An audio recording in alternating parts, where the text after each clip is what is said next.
이 시편 109편 만만치 않은 시편입니다. 긴 시편인데 그 중에서 1절에서 10절까지만 우리 한번 교독하도록 하겠습니다. 시편 109편 1절부터 제가 읽습니다. 내가 찬양하는 하나님이여 잠잠하지 마옵소서. 그들이 악한 입과 거짓된 입을 열어 나를 치며 속이는 혀로 내게 말하며 또 미워하는 말로 나를 두르고 까닭 없이 나를 공격하였음이니이다.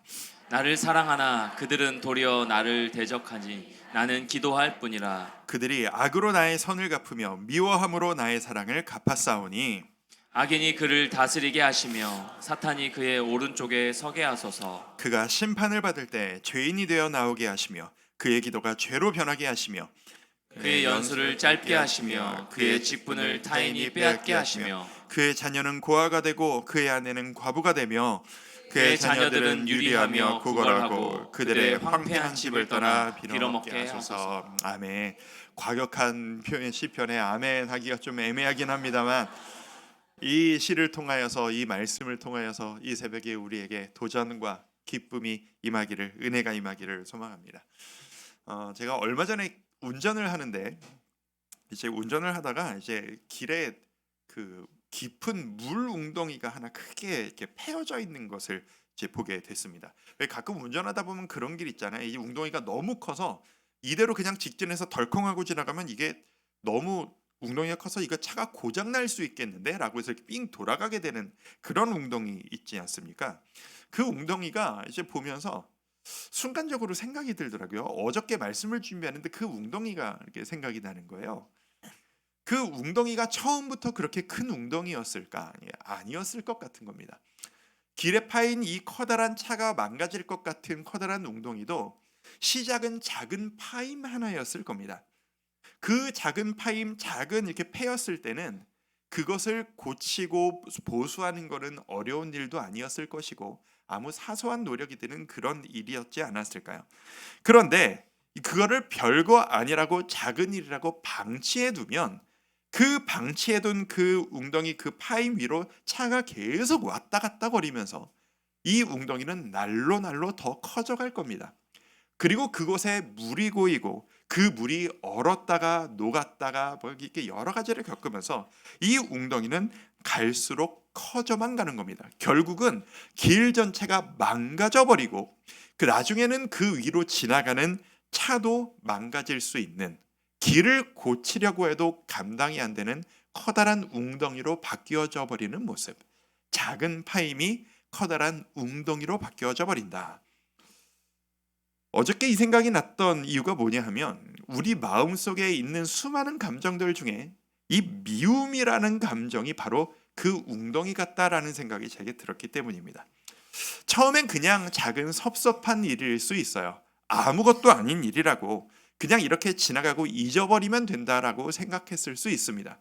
그런데 그 작은 감정을 해결하지 않고 그냥 방치해두고 그 위로 수많은 일들이 계속 왔다 갔다 하도록 그냥 놔둬버리면 이 작았던 미움, 섭섭함이란 감정은 날로 날로 커져서 감당할 수 없을 정도로 커져버리는 것.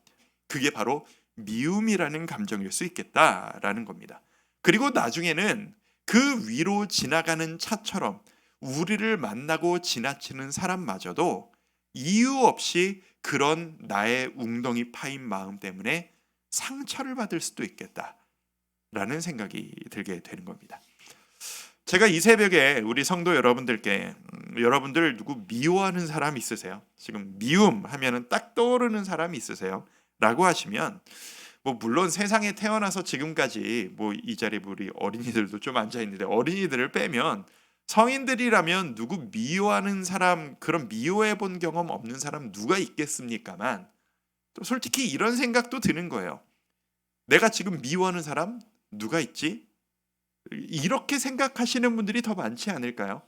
옛날의 이야기고 지나간 이야기이지만 나는 지금 누가 미워서 죽겠습니다 라고 하는 분들이 사실 얼마나 많이 있으시겠습니까? 하지만 그럼에도 불구하고 말입니다.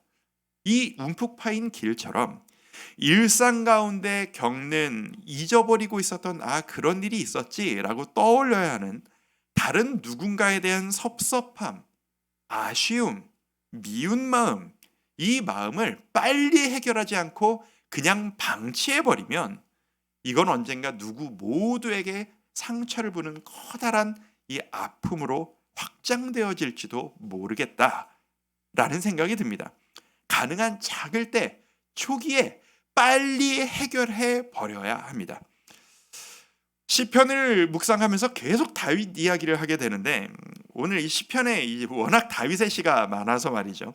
다윗이 바로 이 복잡한 마음이 커져버리기 전에 빨리 해결해야 하는데 가장 능했던 사람 중 하나가 아닐까라고 하는 생각이 제가 듭니다. 다윗, 세계 유명한 사건들이 많이 있죠. 근데 이 다윗 하면은 우리 주일학교 어린아이들도 모두 알고 있을 만한 유명한 이야기가 하나 있습니다. 다윗과 사울 왕 사이에 있었던 이야기입니다. 사울 왕이 다윗을 죽이려고 몇 년에 걸쳐서 난리를 칩니다.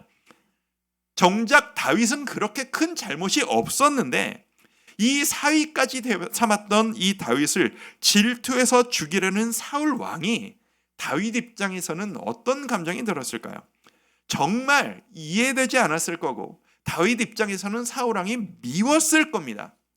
그리고 그 미움이라는 감정이 누가 봐도 합리적인 반응이었을 겁니다. 오죽하면 어느 날 동굴에서 이 다윗과 부하들이 숨어 있는데 거기에 사울 왕이 들어오게 된 거예요.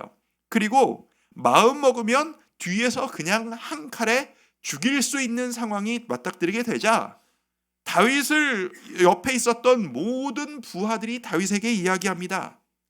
이건 하나님이 주신 기회입니다. 이건 하나님이 주신 기회이니 단칼에 저 사울 왕을 없애버리셔야 합니다. 아무도 당신 보고 뭐라고 하지 않을 겁니다. 라는 말을 다 하겠어요. 그런데 여러분이 알고 계신 것처럼 다윗은 누가 봐도 정당하게 보일 수 있겠다라고 하는 이 복수를 하지를 않는 겁니다. 사무엘상 24장 6절에서 7절 말씀을 제가 한번 읽어드리겠습니다. 자기 사람들에게 이르되 다윗이여 내가 손을 들어 여호와의 기름 부음을 받은 내 주를 치는 것은 여호와께서 금하시는 것이니 그는 여호와의 기름 부음을 받은 자가 됨이니라 하고 7절 다윗이 이 말로 자기 사람들을 금하여 사울을 해하지 못하게 하니라. 사울이 일어나 굴에서 나가 자기 길을 가니라. 복수할 수 있지만 미워하는 사람을 처단할 수 있었지만 하지 않고 자기의 길을 가는 겁니다. 저는 옛날엔 이게 다윗이 성격이 좋아서 이거를 할 수 있었던 건가 생각했어요. 근데 성경을 보면 볼수록 아니에요. 다윗의 성격 그렇게 좋은 사람 아니에요. 다윗 참 복잡하고 센 사람이에요. 다윗이 혹시 사울을 미워하지 않고 그렇게까지 마음이 좋았던 것인가 했어요. 아무리 봐도 그럴 리가 없어요. 다윗은 사울을 미워했을 것이 분명해요. 사무엘상 말씀을 읽었을 때만은 다윗이 왜 사울에게 복수하지 않았는지를 이유를 알 수 없었는데 시편을 읽으니까 하나님께 그 감정을 토해놨던 다윗의 시편을 읽으니까 왜 그게 가능했는지가 이해가 되기 시작하더라고요. 다윗이 끊임없이 자기를 괴롭히는 사람들 앞에서 하나님 앞에서 그 사람들에 대한 심정을 어떻게 매일매일 빼놓지 않고 토로했는지가 시편에 너무나도 잘 나타나 있는 거예요. 이 다윗이 자기를 괴롭히는 사람들에 대해서 하나님께 토로하는 시가 정말 많습니다. 시편에 보면. 그런데 그 중에서 수위가 제일 센 게 오늘 본문인 시편 109편이에요. 오늘 이 109편이 사울을 향한 시인지는 알 수 없습니다. 누구를 향한 어떤 상황에서 기록된 시인지는 시편 자체가 이야기하지 않아요. 하지만 이 시를 읽으면 다윗이 평소 누가 정말 미우면 하나님 앞에 어떻게까지 말하는지를 정말 적나라하게 알려줍니다. 이 시편 109편은 복수 시편이라고 불립니다. 복수에 대한 이야기, 감정을 토로하는 이야기입니다. 어느 정도인지를 제가 뽑아서 읽어드릴게요. 8, 9, 10절 세 절만 읽어드립니다. 8절 그의 연수를 짧게 하시며 그의 직분을 타인이 빼앗게 하시며, 무슨 말인지 아시겠어요? 연수를 짧게 하시며 빨리 죽여 없애버려 달라는 얘기예요. 하나님 이놈 죽여버리시란 얘기예요. 그의 직분을 타인이 빼앗게 하시며 이 사람 실직하게 만들어 달라는 얘기예요. 직장을 빼앗게 만들어 달라는 얘기죠. 9절, 그의 자녀는 고아가 되고 그의 아내는 과부가 되며 죽어서 그 가족이 고통받았으면 좋겠다는 얘기죠. 10절, 그의 자녀들은 유리하며 방황하게 만들라는 얘기죠. 구걸하고 거지가 되게 해달라는 얘기예요. 그들의 황폐한 집을 떠나 빌어먹게 하소서. 거지가 되게 하라는 얘기예요. 이게 누가? 하나님을 신뢰하던 하나님의 사람 다윗이 사람이 너무 미우니까 하나님 앞에서 토해놓는 심정이에요. 어떤 기분이 드세요? 이게 이래도 되나 싶지 않으세요? 이렇게까지 심하게, 이렇게까지 과격하게 전혀 신앙적인 사람 같지 않아 보이잖아요. 근데 저는 시편을 묵상할수록 깨닫는 겁니다. 사무엘상 말씀과 시편을 교차해서 같이 읽으면서 저는 깨닫게 된 겁니다. 이게 바로 다윗이 사울을 비롯한 자기를 지긋지긋하게 괴롭히던 그 사람들에게 매번 온유하게 대할 수 있었던 비결인 거예요. 주일 그리고 어저께까지 여러분과 계속 나눴던 이 시편 감정 처리의 비결과 같은 연장선상입니다. 누군가가 미워 죽겠잖아요. 하나님께 앞에 나아가서 얼마나 미워 죽겠는지를 다 일러 바치는 거예요. 숨기는 게 단 하나도 없어요. 괜찮은 척하는 게 하나도 없어요. 성질의 성질을 그냥 다 내버려요. 하나님, 저는 가만 두실 거예요? 저게 인간 같아요? 저거 죽여 없애버리셔야 되는 거 아니에요? 왜? 그게 지금 솔직한 내 마음이니까. 아니, 근데요, 아무리 그래도요, 우리 거룩하신 하나님 앞에 그렇게 과격한 말을 하면 하나님이 그 말을 기쁘게 안 받아주실 것 같은데 라고 생각되지 않으세요? 우리가 자꾸 잊어버리는 사실 하나가 있습니다. 뭐냐 하면 하나님이 우리에게 누구시라는 사실을 자꾸 잊냐는 거예요. 하나님이 우리에게 누구세요? 아버지시라는 거예요.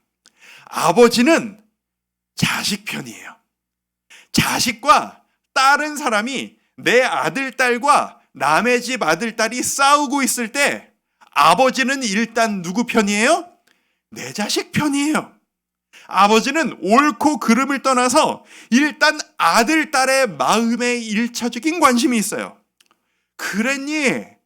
힘들었구나. 우리 아들, 우리 딸 얼마나 속상했어. 아니 이놈이 우리 자식한테 그딴 소리를 했단 말이야? 같이 화내주시고 공감해주시는 아버지, 그게 하나님이심을 인정하고 알고 있기 때문에 다윗은 가감없이 이 이야기를 할 수 있었다라는 거예요. 그 유명 강사인 많이들 아시는 김창옥 씨 아시죠? 김창옥 씨가 유명 강사잖아요. 우리 사람 심리에 대해서 이분도 크리스찬인 걸로 제가 알고 있는데, 수많은 사람을 대하는 비법에 대해서 강의가 유튜브에 보면 정말 많아요. 저도 참 많이 찾아보곤 하는데, 이분이 너무 미운 사람이 생길 때 이 어떻게 해결해야 되느냐를 이야기를 하면서, 너무 미운 사람이 생길 때 그 사람에 대해서 같이 화내고 같이 욕할 수 있는 사람을 한 명 만들어라. 그게 미운 사람을 이겨낼 수 있는 비법이다라고 이야기를 하더라고요. 공감이 되는 거예요. 그리고 우리에겐 그게 누구예요? 그게 바로 하나님이신 거예요. 재밌는 건 뭐냐 하면 그 영상의 댓글들이었어요. 요즘엔 댓글에서 여론과 여러 사람들의 생각을 많이 알 수 있잖아요. 진짜 미운 사람이 생기면 같이 욕할 수 있는 사람을 만드세요 라고 하니까 그 영상의 댓글에 공감 막 올라오면서 댓글 중에 이런 글이 있는 거예요. 내가 화가 나서 이야기를 하는데 내 얘기를 들어주는 사람이 나보다 더 화를 내주면 내 마음이 다 풀리더라. 그 댓글을 보면 너무 이해가 되는 거죠. 사랑하는 성도 여러분, 하나님이 바로 그 역할을 우리에게 해주시겠다라는 거예요. 너 화났구나. 내 아들아, 내 딸아, 화가 나서 잠이 안 올 정도로 힘들구나. 내가 같이 너랑 화내주마. 그 로고스 교회를 부산에서 목회하시는 우리 김기현 목사님이라는 분이 있습니다. 이 김기현 목사님이라는 분이 시편에 대해서 이 복수 시편, 이 과격한 시편에 대해서 이제 쓰신 글을 제가 읽어본 적이 있습니다. 표현이 정말 적나라한데 좀 이렇게 이해하시고 들으세요. 자, 읽어드립니다. 미치지 않고 죽이지도 않고 스스로 죽지도 않는 비결은 내 나름 그나마 거룩하게 진화를 떨었기 때문이다. 내게 한스러운 것은 좀 더 많이 복수 시편을 읽지 않은 것이다. 그랬더라면 내 자신에게, 가족에게, 주변 사람들에게 성질을 훨씬 적게 부렸을 것인데 말이다. 하나님 앞에서 지랄을 떨었더니 다른 사람들에게 덜 힘들게 할 수 있지 않았을까? 라고 하는 이 복수 시편, 다윗의 심정에 너무 공감하는 글이었던 거예요. 표현은 세지만 이 글이 너무 동의가 되는 거예요. 다윗이 바로 그 일을 한 거예요. 죄송해요. 한 번만 더 얘기할게요. 다윗이 하나님 앞에서 이 거룩한 지랄을 떤 거예요. 그게 바로 이 시편 109편이에요. 그래서 이 분노의 마음을 미워 죽겠어요 라고 막 털어버리고 나면, 분이 다 풀릴 정도로 하고 나면, 그래서 시편 109편이 짧지가 않아요. 길어요.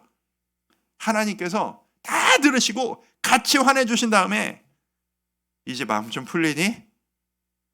하고 나면은 우리도 민망할 거 아니에요. 하나님 앞에서 민망해지면 좀 풀렸다라는 사인이죠. 민망해지면 하나님께서 그때 우리에게 말씀하시는 거죠. 아들아, 딸아, 이제 마음 좀 풀려? 고생했다. 아이고 녀석, 이제 우리 아버지 말 좀 들어볼래? 토닥여 주시는 겁니다. 은혜로 임하시기 시작하시는 겁니다.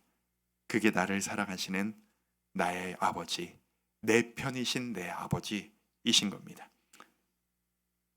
그리고 나서 원수 앞에 갔을 때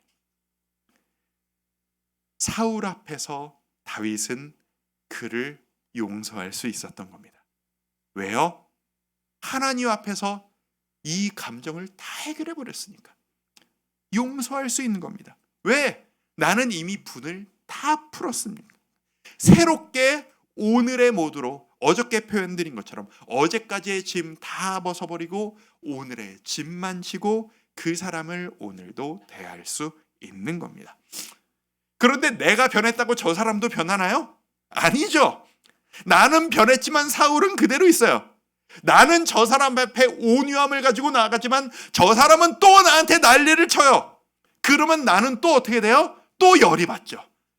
그러면 또 어떻게 해요? 그날 밤 하나님 앞에서 또 거룩한 지랄을 또 하는 거예요. 이걸 매일 반복하는 게 다윗의 삶이었던 겁니다. 이게 바로 그리스도인이 미운 감정을 해결하는 방법인 겁니다. 오늘의 한 절입니다. 시편 109편 4절, 오늘 하루 종일 되뇌일 말씀입니다. 같이 한 목소리로 읽습니다. 시작. 나는 사랑하나 그들은 도리어 나를 대적하니 나는 기도할 뿐이라. 한 번 더 시작. 나는 사랑하나 그들은 도리어 나를 대적하니 나는 기도할 뿐이라. 기억하세요 여러분. 나는 사랑하고 나는 해결해서 나는 온유하게 대하지만 그 사람들은 쉽게 변하지 않아요. 그 사람들은 또 나를 대적할 거예요. 그러니 나는 뭐 할 뿐이라? 기도할 뿐이라.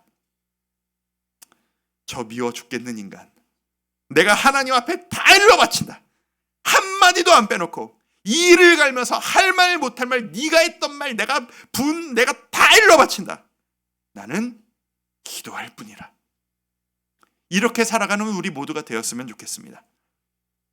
제가 어저께 유튜브에서 사람이 미울 때 어떻게 하나요?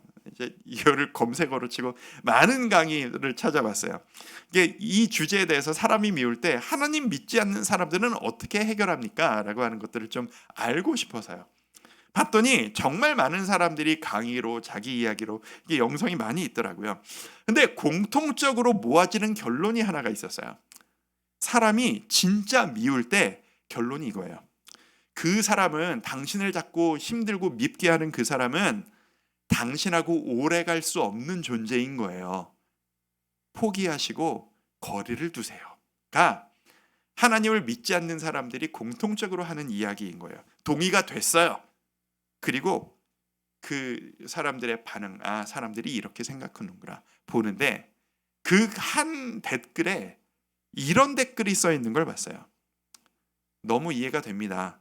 그런데 그 미워서 거리를 두고 함께 할 수 없는 함께 할 수 없는 거리를 둬야 하는 사람이 내가 거리를 둘 수 없고 헤어질 수도 없는 가족이면 어떻게 해야 되죠? 라는 댓글이 달린 거예요. 그 댓글에 또 댓글이 무지하게 많이 달려 있는 걸 봤어요. 정말 적나라한 댓글을 제가 너무 많이 봤어요. 어마어마하게. 다른 사람도 아닌 내 가족에게 상처를 받아서, 부모에게 상처를 받아서, 형제 자매에게 상처를 받아서, 희한하죠? 자식에게 상처를 받아서 뛰고 싶다라는 사람은 없어요. 부모에게, 형제에게 이걸 고통스러워하는 사람이 너무너무 많은 거예요. 그리고 이런 식으로 막 대댓글들이 달려요. 나는 떨어질 수 없는 내 부모와 과감히 연을 끊었다. 그때부터 내 마음이 평안이 임했다. 거기에 대한 답변들이 어떻게 달리는지 아세요? 잘하셨습니다. 저도 그걸 하고 싶었는데 못하고 있습니다. 앞으로 평안하시길 바랍니다. 수십 개가 글이 달리는 거예요. 그 글들을 쭉 보는데 제가 어떤 감정이 들었는지 아세요?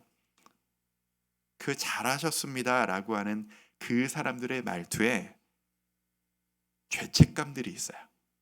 아픔이 있어요. 미워하면 안 되는 존재를 미워할 수밖에 없는 자기의 상처를 어쩔 수 없어 하는 이 아픔들이 있는 겁니다. 사랑하는 주와 함께 성도 여러분, 이게 차라리 멀어질 수 있는 남이 미운 거면 그건 차라리 큰일이 아닐 수도 있겠습니다. 부모님을 용서할 수 없어요. 내 배우자를 용서할 수 없어요. 내 가족을 이해할 수 없어요. 이럴 때 우리는 어떻게 해야 되겠습니까? 여러분들 중에도 지금 그 고민을 가지고 계신 분이 있으십니까? 방법은 한 가지뿐입니다. 나는 사랑하나. 그들은 도리어 나를 대적하니 나는 기도할 뿐이라. 나는 기도할 뿐이라. 다윗이 우리에게 그 샘플을 보여줍니다. 때로는 가족이, 때로는 주위의 동료가, 때로는 여러분이 가장 믿었던 사람이 여러분을 배신하고 여러분을 힘들게 만들 수도 있습니다. 그 사람 때문에 여러분은 지금 무너지는 가슴을 가지고 있으실 수도 있겠습니다. 기억합시다. 세상 사람들 모두가 다 여러분에게 등을 돌려도 가장 여러분의 편이 되어야 할 가족들마저 여러분에게 등을 돌려도 하나님은 여러분 편이십니다. 시편 118편 6절 말씀으로 오늘 말씀을 마무리합니다. 여호와는 내 편이시라. 내가 두려워하지 아니하리니 사람이 내게 어찌할까. 같이 한번 읽어볼까요? 시작. 여호와는 내 편이시라. 내가 두려워하지 아니하리니 사람이 내게 어찌할까. 하나님이 여러분의 편에 계십니다. 여러분, 그 미워하는 마음 방치하지 마십시오. 여러분에게 좋지 않습니다. 하나님 앞에 다 털어놓으십시오. 하나님 앞에 나아갈 때 그 마음 모두 다 받아주시고 여러분의 편 들어주실 겁니다. 여호와는 내 편이시라. 이 말씀 기억하며 오늘 하루 힘내어 살아가시는 사랑하는 우리 주와 함께 교회 성도 여러분들 되시기를 주의 이름으로 축원합니다. 오늘 이 찬양하며 나아갑니다. 여러분이 아실 만한 찬양입니다. 주는 완전합니다 라는 찬양이에요. 주여, 우린 연약합니다.